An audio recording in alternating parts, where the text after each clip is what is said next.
Eddie Rodriguez from Griggling Games is joining me here at Gen Con, and it's very good to see you again, Eddie. We chatted a bit at the Gamma Trade Show in Las Vegas earlier in the year, and you guys were at Origins. For some reason, we just couldn't get on the same schedule, so finally, we're going to chat about a couple of titles. One's just come out right here at Gen Con. Right here at Gen Con, yes. And that a lot of people in my audience is going to be excited about. But first, we're going to leave them in suspense because there's another cool game you've got, and it's Destination Neptune.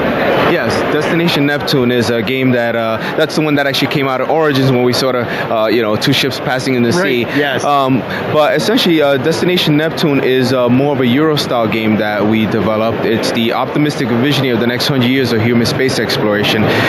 In that game, it's the players are playing the roles of corporations that are colonizing the solar system, and so it's a little bit of a resource management game. But what's happening is the players are playing a hand of cards, and the cards let them do different actions, sort of like researching planets and researching new technologies, and then actually going to those planets and developing them and building stuff like colonies or factories, which scores them points, that's how they win the game. Players that sort of like that mid-level or Euro game, I wouldn't tell a brand new player to try this, but a player that's experienced in Euro-style games with a little bit of a heavy thinkingness to it, that's the kind of game that they'd be into. Correct me if I'm wrong, but isn't Destination Neptune based on hard science? It's based on the hard science, and in fact, the original version of the game back in the prototype phase, it was more like a simulation. Like you had, the planets actually moved on the board, and you had to like recalculate the fuel cost to travel in between each one. I mean, I like to tell people the funny story was where the designer was teaching his wife the game, and she said, "I don't understand. How do I calculate the fuel cost to get from Earth, to Mars?" And the designer said, "Well, you take this integer here and this variable, you divide by 17." And she's like, "Oh my God, I never divide by 17." So we said, "Okay, we're gonna trash that new version of the game," and so we kind of still have the hard science in there, but it's sort of invisible. In fact, if you don't know the science behind the game, you don't need to know it to play it, and you won't notice it. But if you do know the science, you kind of get a little bit extra benefit of the game. You kind of realize why certain things cost a certain way because of where they are located on the board. But much of it is kind of set in reality. It's not like very heavy science fiction where it's like, oh, it's all crazy stuff. I mean, this is theoretically possible. How would we really go to a far-flung planet? Right. Well, like for instance, if you're looking for a game that has stuff like space pirates and things like that, it's not this game. Maybe for a fan expansion or something like that. Sure.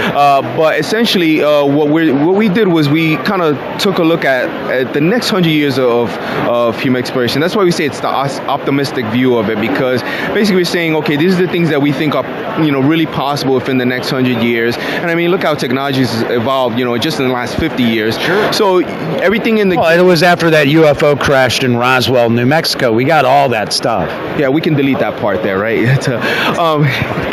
Yeah. So, but yeah, it's stuff that we believe that's not just us, but science says that it should be theoretically possible if it gets the right kind of funding and the right amount of people are interested in it. Sure. And so, I mean, look, we're right now we have Mars, which is basically, as far as we know, a planet comprised only of robots.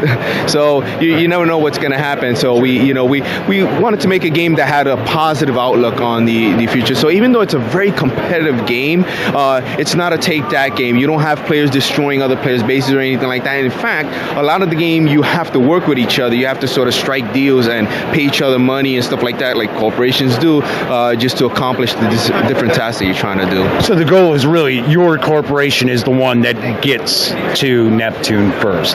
They're the ones that put together the project that can reach it.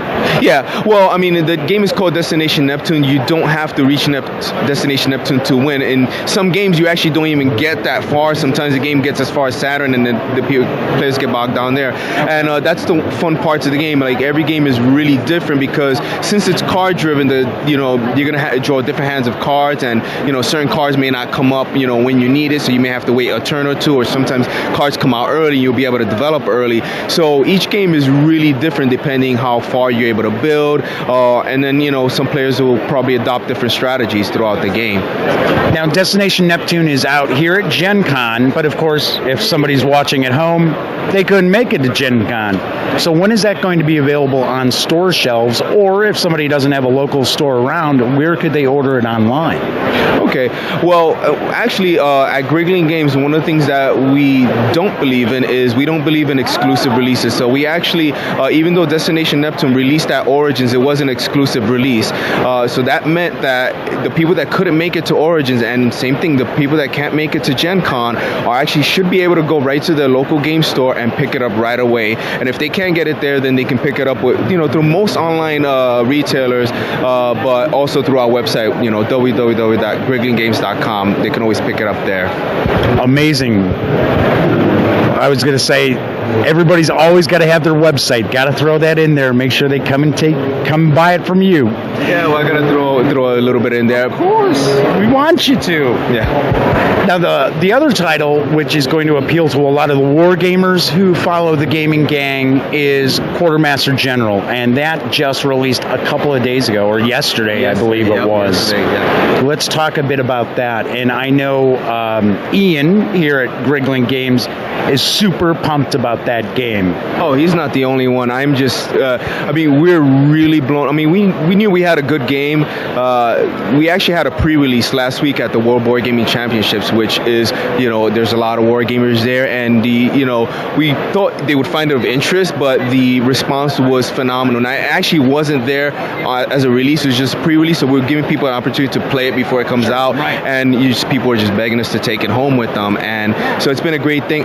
But what's good about the game is that it's not just for the war gamer. It has a little bit of a war game feel to it because it's a War II strategy game. There is a little bit of, there's that combat, you're moving your armies across the board to attack your opponent.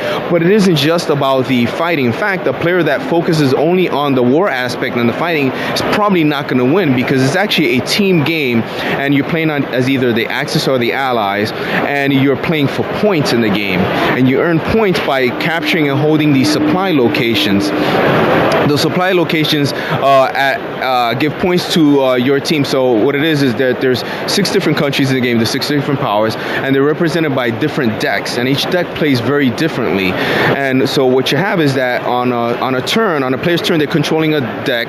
Now all 6 countries always play in every game. So if we're playing a 2-player game, me and you would run 3 decks and I would run 3. But if we have a 6-player game, everybody has their own, right? But each country is going to score points on their own turn for capturing and holding those different supply locations, but it goes to a team total. Right. So you have sort of this cooperative aspect going on, but against the other team.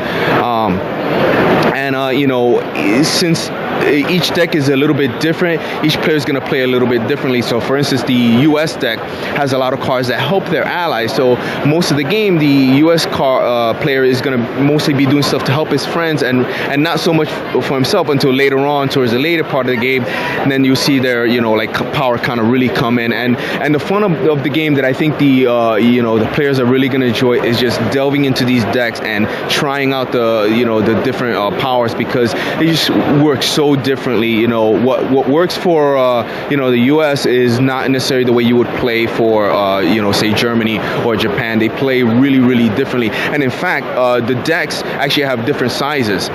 So in the game, your deck represents your country's resources.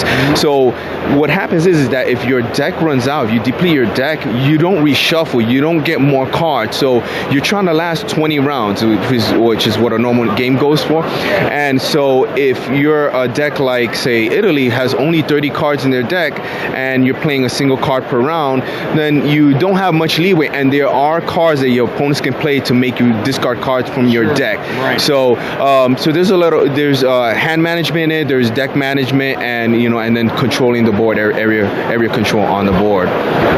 And that just released. When should that be in stores?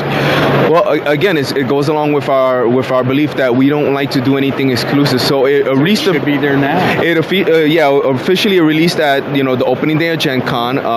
But we work with all sorts of retailers, so all stores should have it right now. So if your local store doesn't have it, they should probably contact us, and we'll figure out why. But Command your Quartermaster General or your Destination Neptune.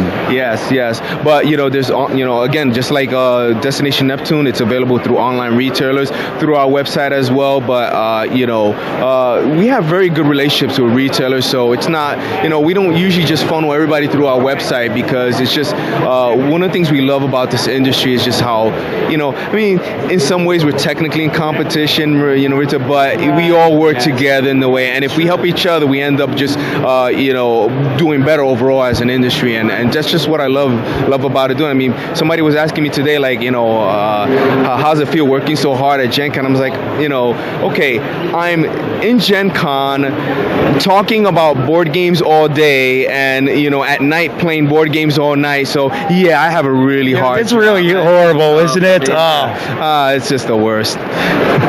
Eddie, thank you so much for spending some time talking about the 2 new releases from Griggling Games, and I hope you have a fantastic Gen Con. You too. Take care and have fun. Thank you. Thank you.